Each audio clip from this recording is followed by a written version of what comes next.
Hello,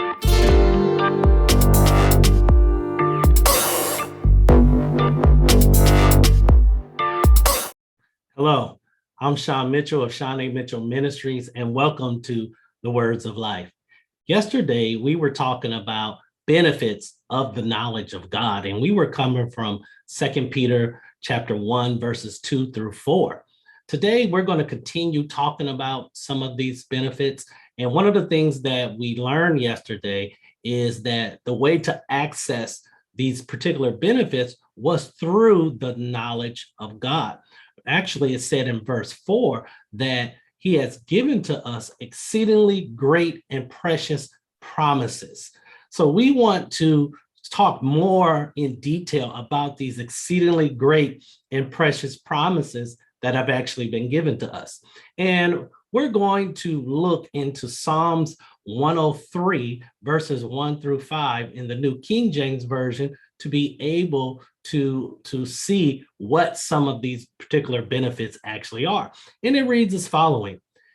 It says, "Bless the Lord, O my soul, and all that is within me, bless his holy name.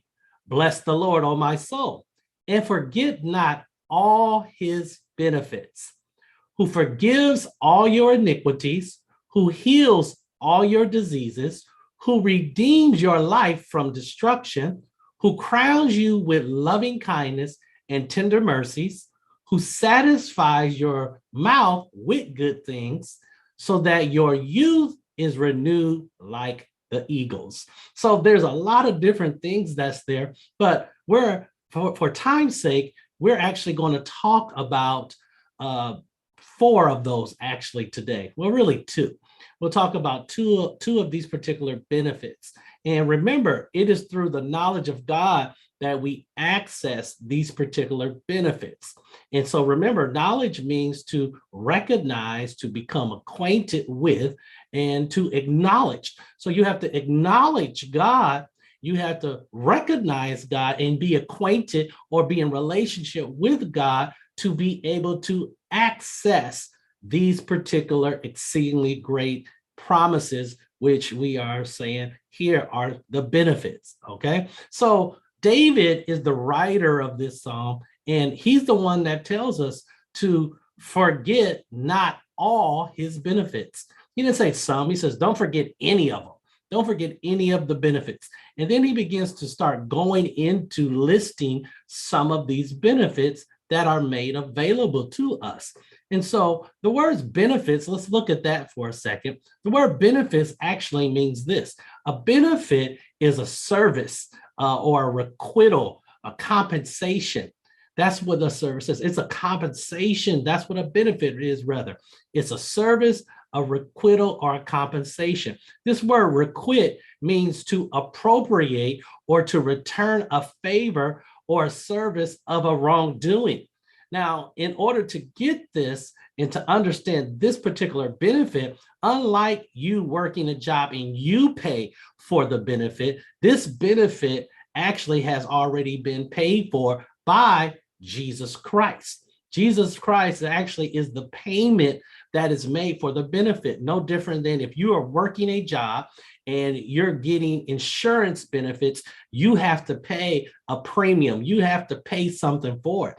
In this case, when it comes to God, Jesus actually is the payment for the benefit. Now, understand that what we said about this benefit, it's a service or a requital, a compensation.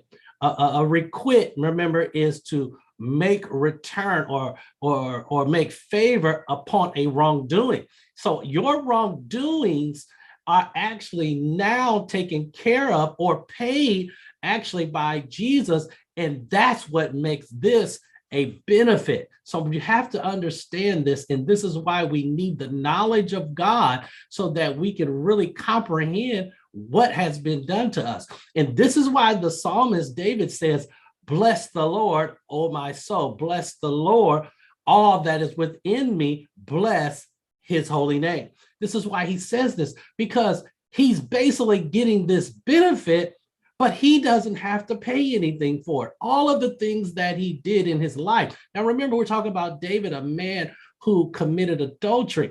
And yet and still, adultery was an offense that if you did it, you actually were stoned. You were actually put to death. But yet and still, with the grace of God, David actually was receiving this benefit, and it was paid for. And he saw in the future that Jesus had paid for that. And because he saw that, he was able to access grace from a futuristic day, and he was able to receive the benefit for his wrongdoing. Isn't that awesome to really look at what it is that David actually was able to obtain? And so here we're talking about the benefits. And David goes on to say in verse 3, who forgives all of our iniquities. This is why David can make this comment, because of the revelation and the knowledge of God. This word forgive means to pardon. From a governmental definition, it's a governmental decision to relieve all of the legal consequences resulting from a criminal conviction. David was guilty. You and I, we've been guilty of sin. All have sinned and fallen short of the glory of God. But yet and still, because of this benefit of forgiving our iniquities, then we actually get this benefit, and Jesus Christ is the payment. So what is iniquity? An iniquity, it means, when you actually look it up in the Hebrew, it's the word crook or crooked is what it means. It means to turn away from what is right and what is good. And it also has this really interesting word, wrong-headed. You know, a lot of times we talk about people and we call them hard-headed, but it's wrong-headed. That means that the mentality of the individual is not upright. It is not correct. It is actually wrong. And so here, God actually forgives us of all of our crookedness, or we could even say misalignment, unrighteousness, and our mentality or wrong-headedness, hard-headedness of not doing good, but doing wrong. We are seeing things different, conform to the world. But God is so good. The benefit of God is so good that he actually forgives us of all of our iniquities. Isn't that something to take comfort in?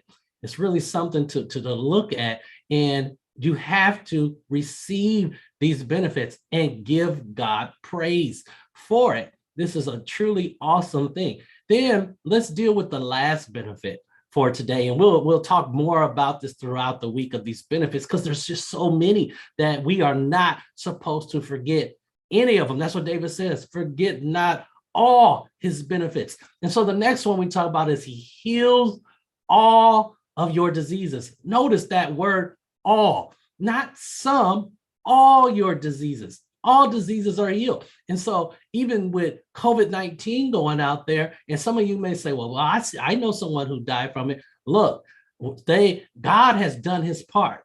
He has healed all. Okay, we don't have time to get into that, but I can tell you this in regards to COVID-19. I tested positive for COVID-19. My wife tested positive. One of the elders in my church and his wife tested positive. And guess what? We all are okay. We all are fine, and we all are going forward. Why? Because God heals all of your diseases, all of it. And the word heal actually means to mend by stitching. It means to cure. It means to repair. It means to make whole. So have you ever thought that a disease could actually be a wound from something that literally happened to you? Let's say, for instance, and it's caused a memory. And so even God will heal that, the disease of bad memories. So I really want you to receive this today. And I want to pray for you as we end, and encourage you to join tomorrow as we continue to get into the benefits of the knowledge of God. So Father, Lord, I just pray, God, for the listeners today, for those who are tuning in. I pray, Lord, that they would have the spirit of revelation, God, and that the eyes of their heart would be enlightened, that they would come to know all of your benefits through knowing you. So, Father, Lord, I pray, God, for even those, Lord, who have not yet accepted you. Father, Lord, draw upon them. Jesus says, no one can come to me unless the Father draw them. So I pray for God to draw upon these, Lord, because, God, you love the world and you want to give your benefits. So I say today, receive the benefits of God and you will be blessed and you will have grace and peace. Have a blessed day.